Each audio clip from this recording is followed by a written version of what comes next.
तर श्री स्वामी समर्थ ताईंनो, हा व्हिडिओ आहे गुरुवारचा आणि तुमच्याशी शेअर करते. व्हिडिओ आवडला तर लाईक करा, नवीन असाल तर सबस्क्राईब करा.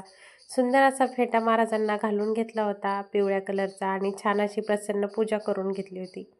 पूजा झाली की लगेच डब्याची तयारी. तर सुक्क वांग्याची भाजी करून घेतली, मटकी, शेंगदाण्याची चटणी, गाजर, आहोंचा डब्बा भरून दिला. त्यानंतर संध्याकाळी लावलं होतं मस्त असं दही. आता दही आहे म्हणल्यावर तर तुकडे खायचेच होते, म्हणजे 2-3 पोळ्या उरलेल्या होत्या. मस्त खमंग असे तुकडे करून घेतले आणि याला गावरान पोहेसुद्धा म्हणतात. एवढी छान टेस्ट, कोणाकोणाच्या तोंडाला पाणी सुटलं हे पाहून मला नक्की कमेंट करून सांगा. मस्त बेत झाला, नाश्ता झाला म्हणल्यावर आता पेटपूजा झाली, देवपूजा झाली, आता मात्र राहिलं काम.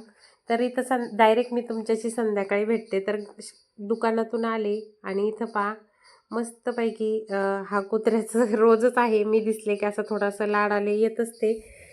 तर चला, मुकं जाणार आहे आणि आपण नाही तर कोण त्याचे लाड करणार. तसंच आम्ही आणि माझी मैत्रीण आणि मी थोडंसं बाहेर गेलो होतो 3-4च्या वेळेला.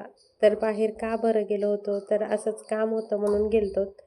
तर चला, गाडी शिकणं खूप गरजेचं आहे, मी दररोज तुम्हाला सांगते आणि नक्की शिका. तर चला, असा होता आजचा व्हिडिओ. व्हिडिओ आवडला तर लाईक करा.